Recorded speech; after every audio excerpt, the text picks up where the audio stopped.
All right. And welcome back, you guys, to Self-Cycling Podcast. I am your host, Corey Hagman. Thank you for being here. Thank you for tuning in. I got a good one. Really excited to do this one today. Uh, First off, it has been a minute since I've talked about upper body training. I don't think that even on here, I've really gone into upper body in exclusivity, like in a single episode. I know on Patreon, I've talked about it a little bit. By the way, if you're not subscribed to Patreon, there's 4 bonus episodes of the podcast every single month. They're audio only, a little more unhinged there, go into a little bit more of the abstract case studies. But if that's something you're interested in, you can sign up for that. Tier 3. Tier 3 is where the bonus episodes are.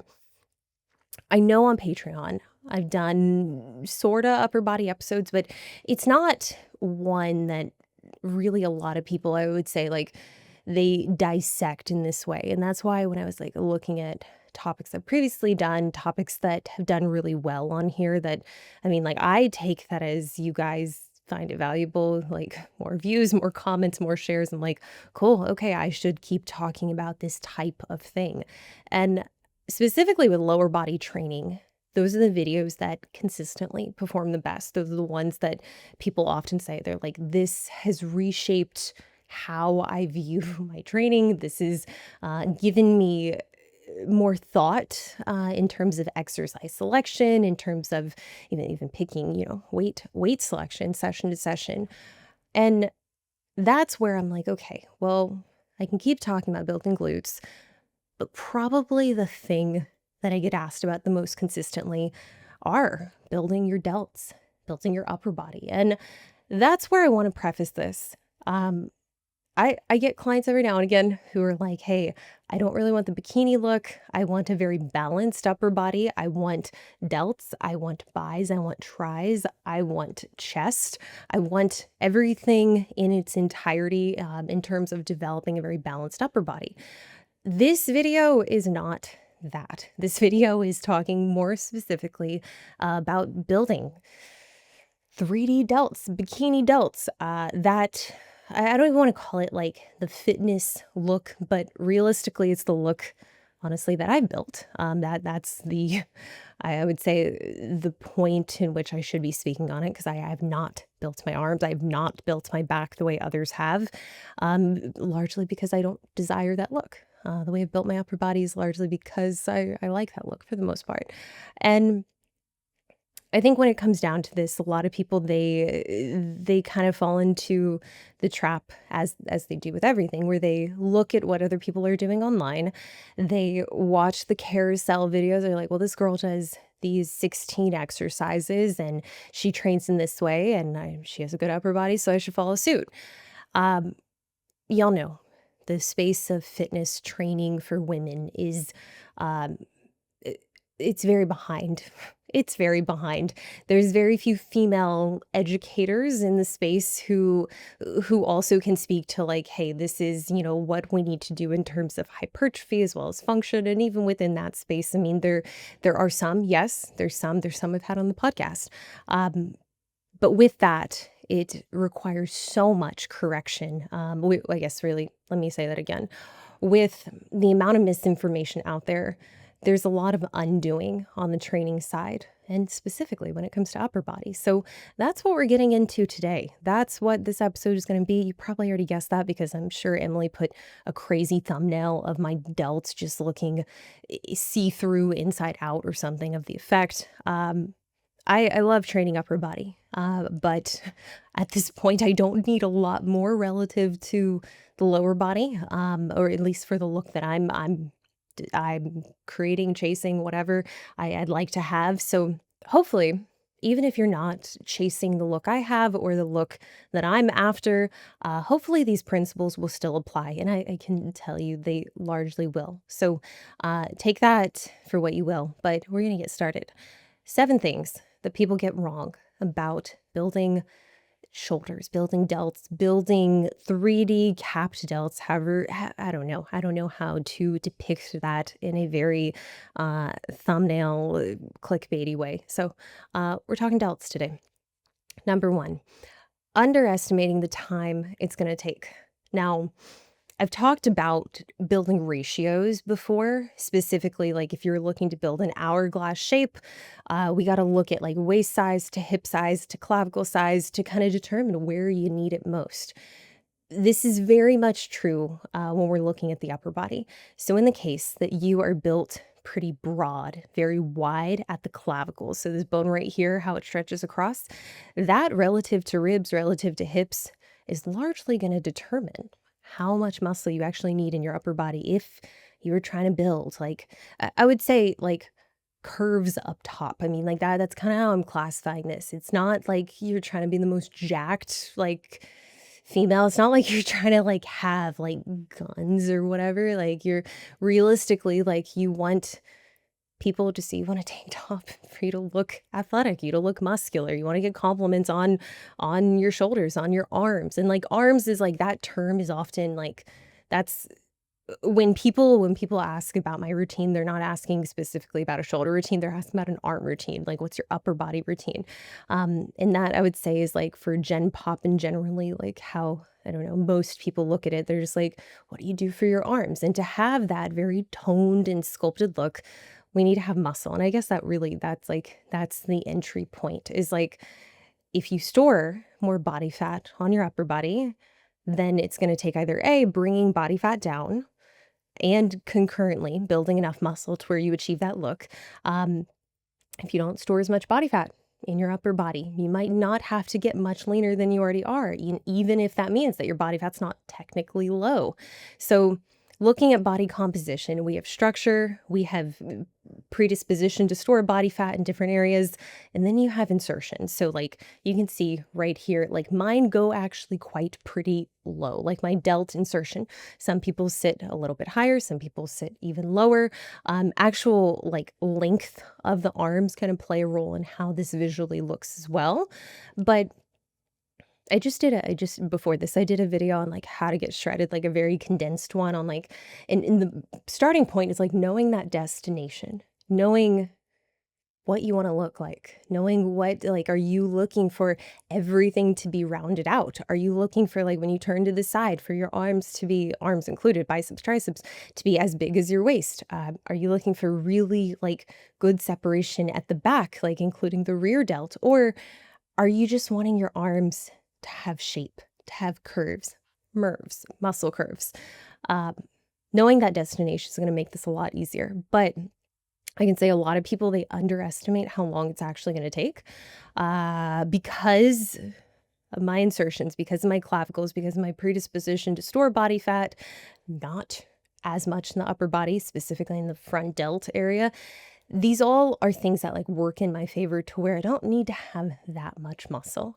Um, it does pose a problem in terms of, competing because filling out that, like, with having longer insertions, with having, a wider base, like, you need more muscle to create more pop, more of an angle, and that's where for you specifically, you watching this and I mean, I'll say looking back, like, when I started bodybuilding at, like, 19, like, I started in 2014, I would hit, like, a flex in the mirror, and I'd be like, "Dang, like, I don't even really train upper body. I've largely just focused on lower body." Granted, all through high school, I played sports, played volleyball, I played soccer, I weightlifted a lot, even before I got into bodybuilding, and because of that, there was a little bit of there's baby muscle, we'll say. Um it wasn't, though, like, it didn't have that sharpness, that pop, that I would say was, like it felt to me at the time, it felt more elite until I was consistently training, and I'm talking for, like, years. But I know a lot of people, though I can think to one client specifically I worked with for about a year and a half, and she was starting, like, at her inception, she's like, "I am a beginner, I've not even been in the gym, like, consistently for a year now, like, I've done a lot of Pilates, a lot of yoga, a lot of, like, Orange Theory, but, like, in terms of actual weightlifting, this is not my forte." And I remember every week, like, that was a conversation. She's like, "When are my delts gonna start to look curvy? When are they gonna start to look big and, like, bold?" I'm like, "Yo, like, it's gonna take some time." And, like, we're in a fat loss phase right now. So, like, you're gonna get some degree of newbie gains, but realistically, like, this is going to be something that, like, to really get to the level of physique that you're wanting, it's going to take some time. And this is especially true if you're not doing things correctly, which is why hopefully you're watching this video so you can iron out anything that you're not doing correctly. So, mistake number 2, underestimating the volume that is needed. So, this is going to kind of tie into another mistake I'm going to talk about, but I'm going to try not to give it away immediately.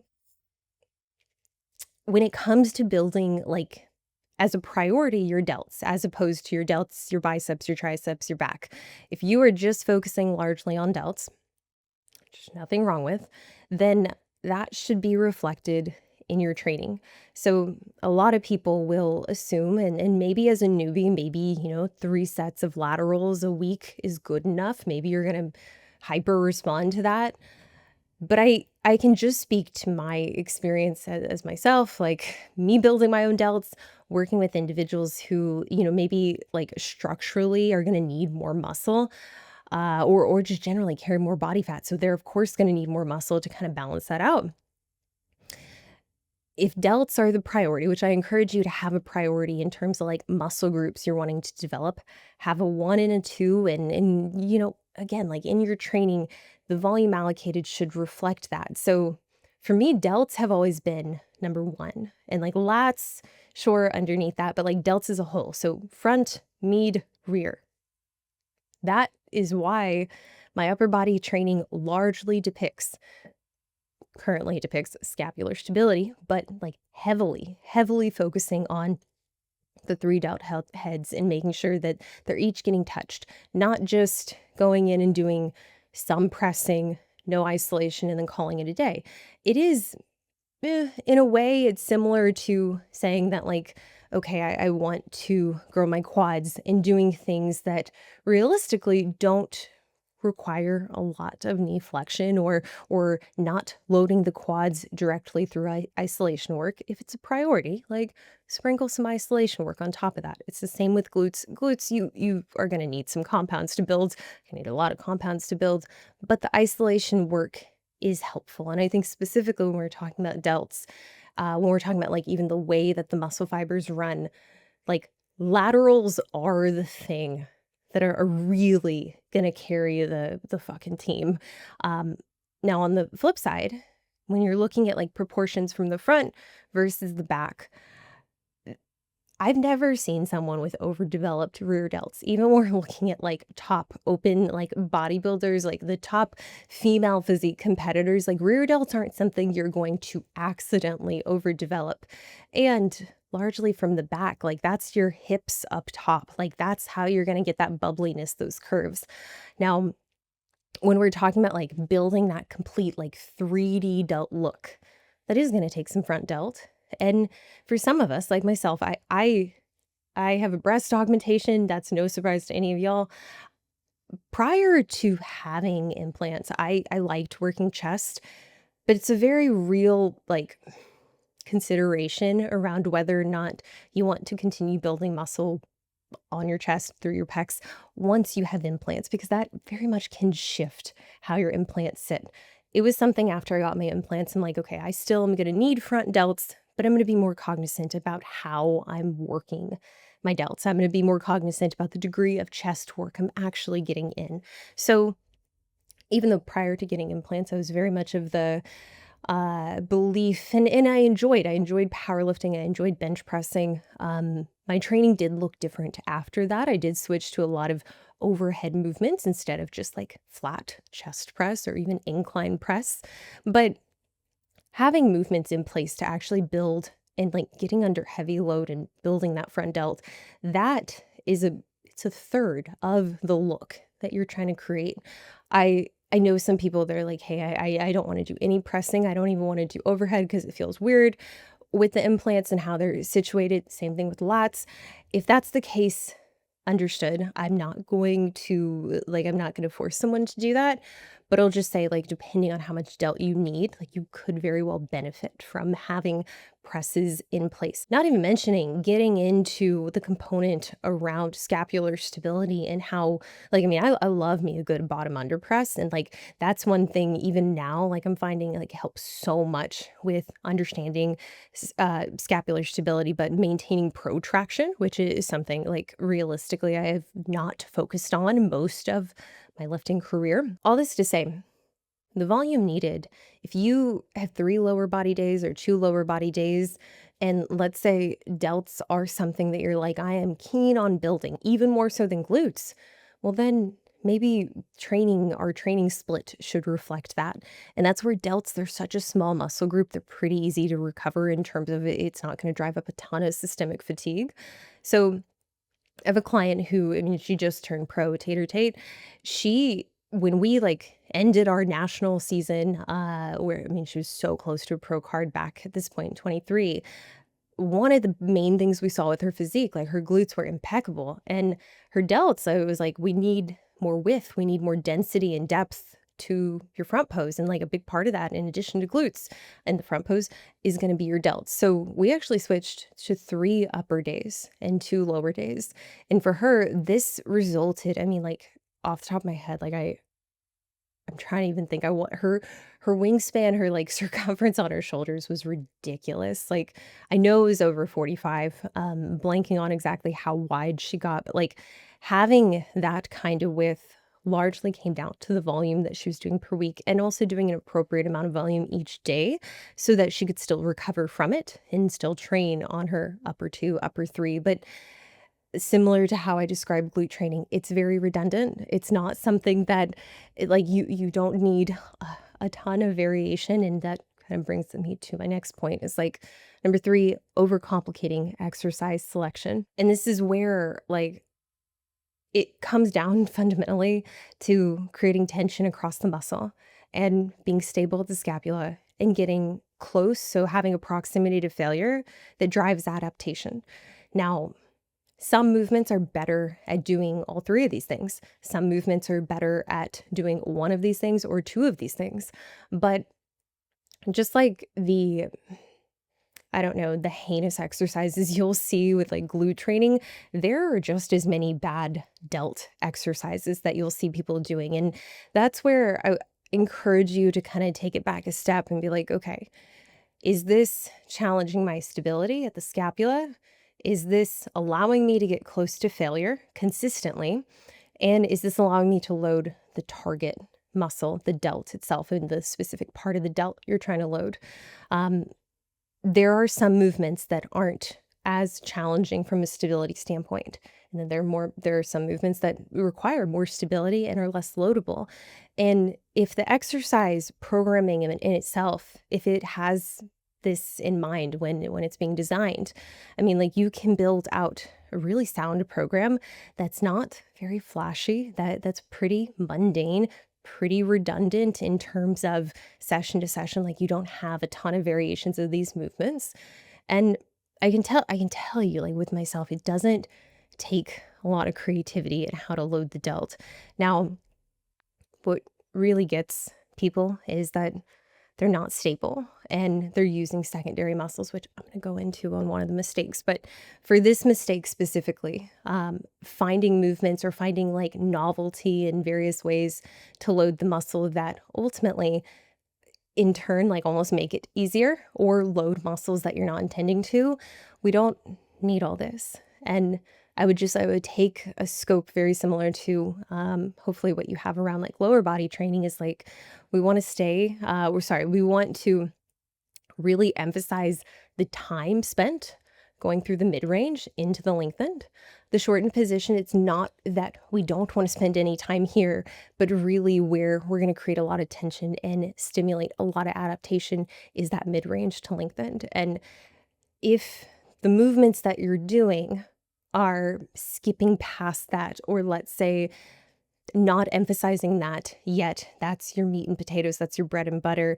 And in turn, let's say a lot of your movements are just exclusively focused on one range as opposed to a multitude of ranges. You can find that like you're not actually getting as much from these sessions as you could be. And this kind of brings me to number 4, which is not getting close enough to failure.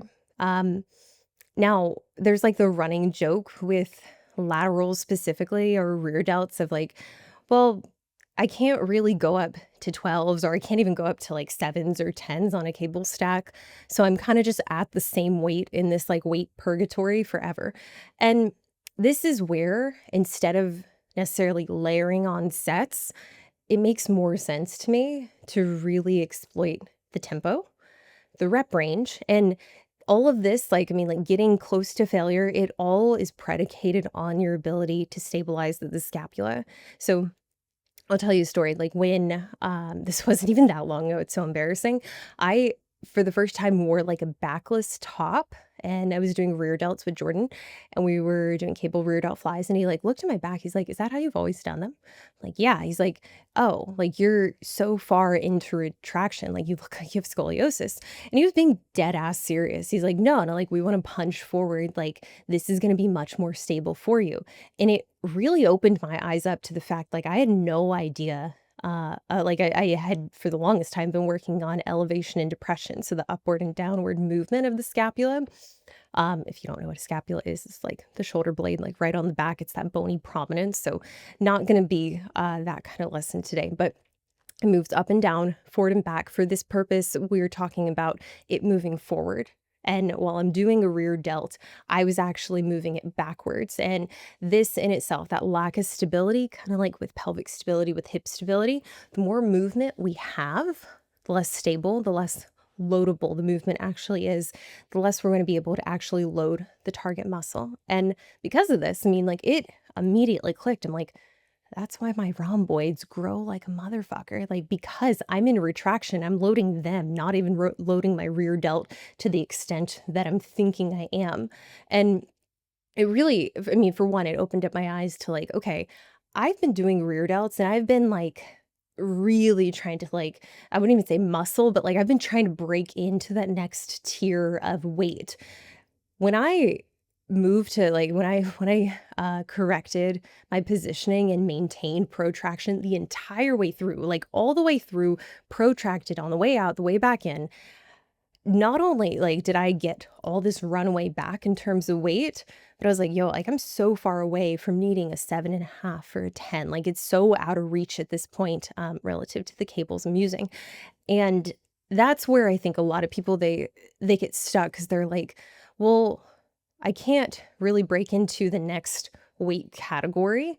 But it's like, okay, to even consider whether or not we should lift more weight, that lives and dies by your ability to stabilize the scapula and make sure you're even doing it correctly, which, like, I can tell you across the board, all of my clients, I like that as soon as I had that conversation with Jordan, I was like, everyone's getting a rear delt check. I'm gonna ask them, do this in a sports bra, show me the back, let me make sure we're actually in protraction. And I mean, like that, I've been doing rear delts a long time. So I mean, like even just having his eyes on that, because like even if I'd known the positioning and known to be protracted, not being able to see myself, not being able to actually take a look and be like, "Oh, yeah, no, there's winging." That is such a huge disadvantage, which is why I would say for a lot of these movements, if your coach is not doing training video feedback and they're not getting eyes on you, you are probably not doing it all correctly. There's probably room for improvement. And I know I said I wasn't gonna like jump around, but that already like lends to the next point. So I'm just gonna close out this loop here. Not getting close enough to failure. Laterals are one that, like, I can say, like, 10 to 15 pounds. That's the working weight I can use. For 10s, I can do 20. I can do quite a lot. For seated dumbbell laterals, for cable, obviously, it varies cable to cable stack and where you position the height of the cable. When I go to 12 or 15, that rep range is now reduced, and this is where I think a lot of people, they get stuck because they're like, "Well, I want to do more. Like, I wanted to do more volume because I don't feel like I'm really achieving true, like, muscular failure at the point I'm using a 12 or a 15." And this is where we need to not get stuck in the upper end of the rep range. If your upper end of the rep range is 15 to 25, like, you're gonna be there a while and you're probably going to adapt just to the movement. And yes, technically, you might be able to tolerate that weight for more reps, But there should be a certain point, I just talked about this yesterday on Patreon about, like, I almost treat, like, progressions in weight for a movement that I am very proficient at. I'm like, we're treating this kinda like an exam in school. Like, every 3, 4 weeks, there's always an exam. So, like, every 3, 4 weeks, like, I'm challenging myself on the day I feel my best, can I go in and really, like, send it? Can I fail at 10 reps, 11, 12 reps? And realistically, that's gonna tell me, like, have I gotten stronger? Have I maintained strength? What's happening at, really at a stability, like, from a stability standpoint? Am I losing stability and then failing, so much earlier than I should be? And that, I mean, that's data right there that should be taken into account as to whether or not we should even include more volume or we should work on more stability drills. And I think on that note, like, yes, using like 2.5 pound plates, that can be helpful. I do that with both the cables, and then I'll do that with like, I'll do that more so with cables, I would say, than anything. But like for dumbbells, even like looking to, okay, do they have the 2.5 pound increments that I can go up or down on? And realistically, can I close the gap on the rest periods? Like if I'm finding that I only need 1 minute in between sets of dumbbell lateral raises, well, what happens if I take 2 minutes? If I take 2 minutes, can I actually go up to 12 and a half and do that for more reps? If I go up to 15 pounds, can I do that? Can I do that for the prescribed rep range? It just requires more rest.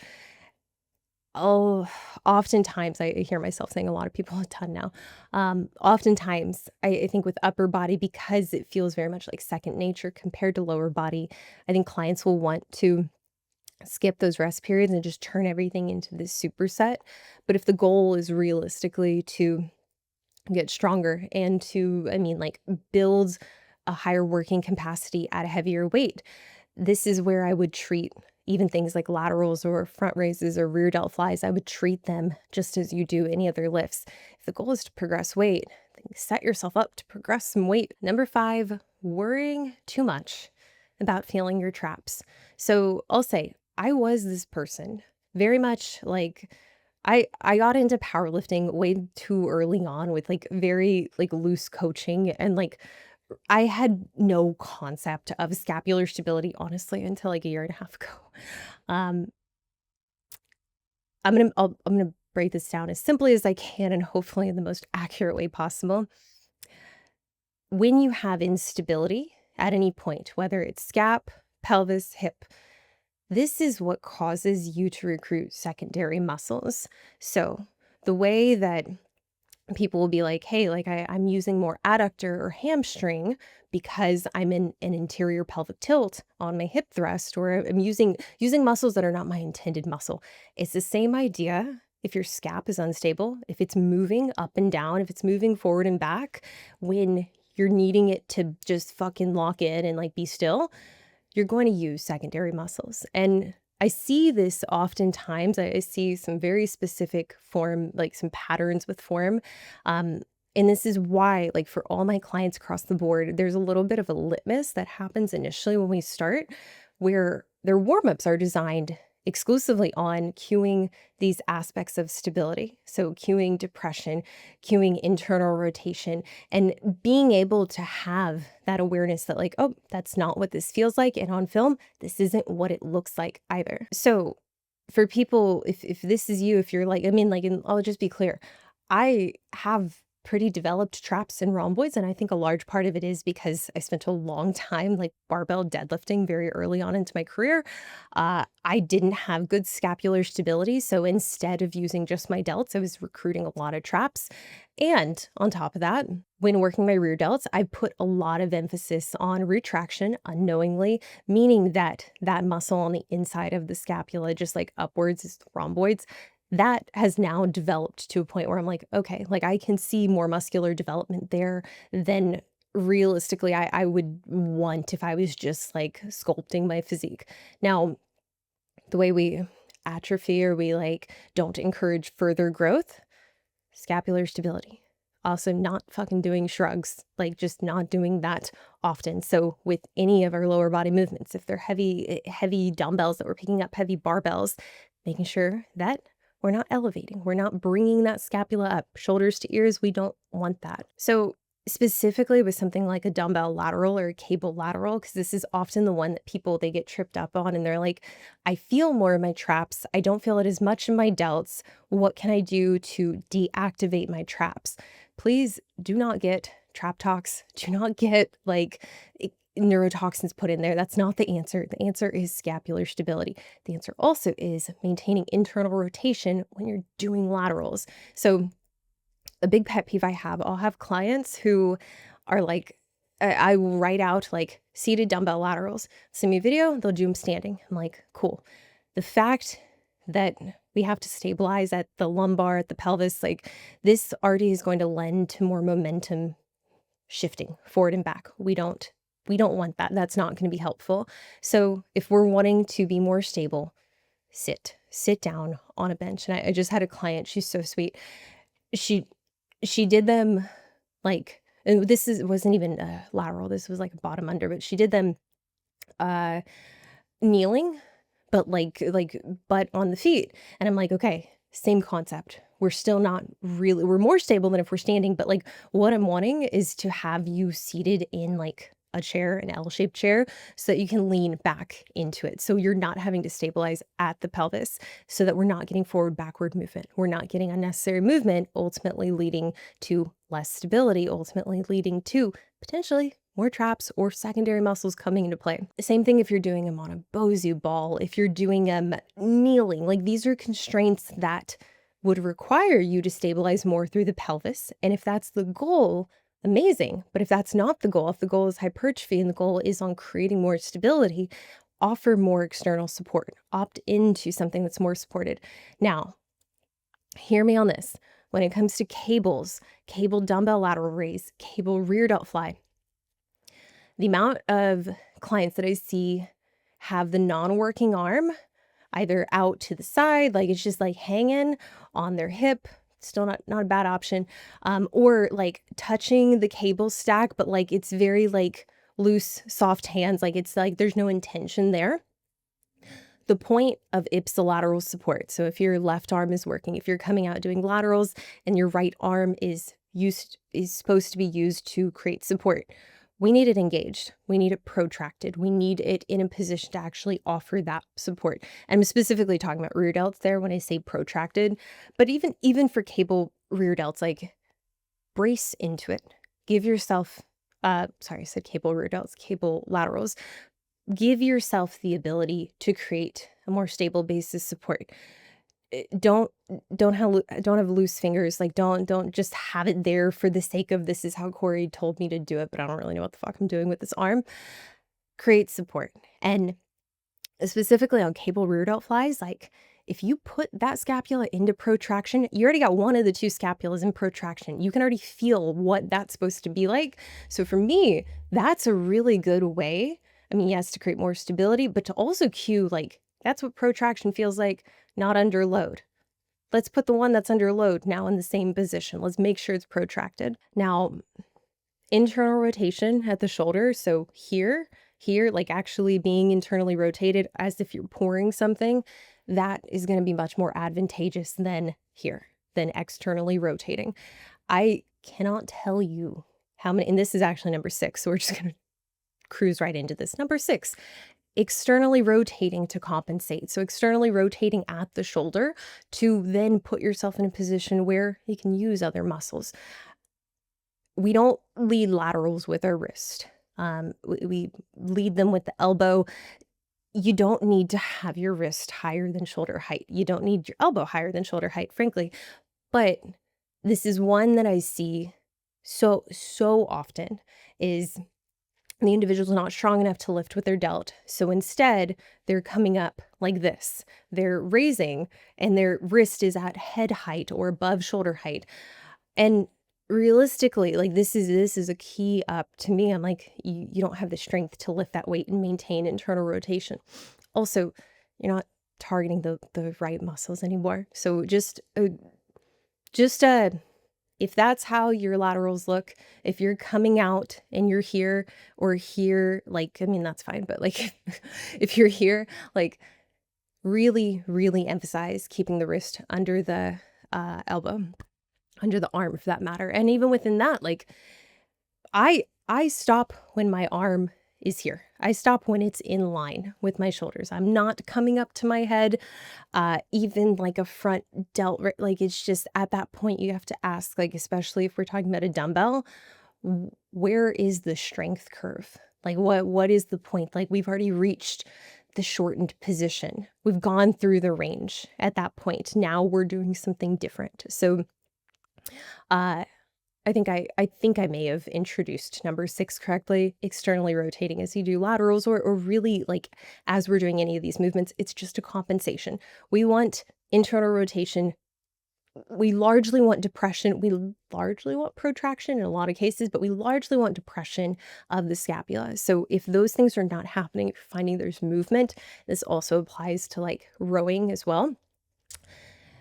It's gonna make you less stable, it's gonna make the movement less loadable, it's not gonna be as specific to the muscle you're trying to work. So, if you're trying to get more out of your upper body training, yes, lift heavy, yes, lift the weight that gets you close to failure, but use the right muscles to do so.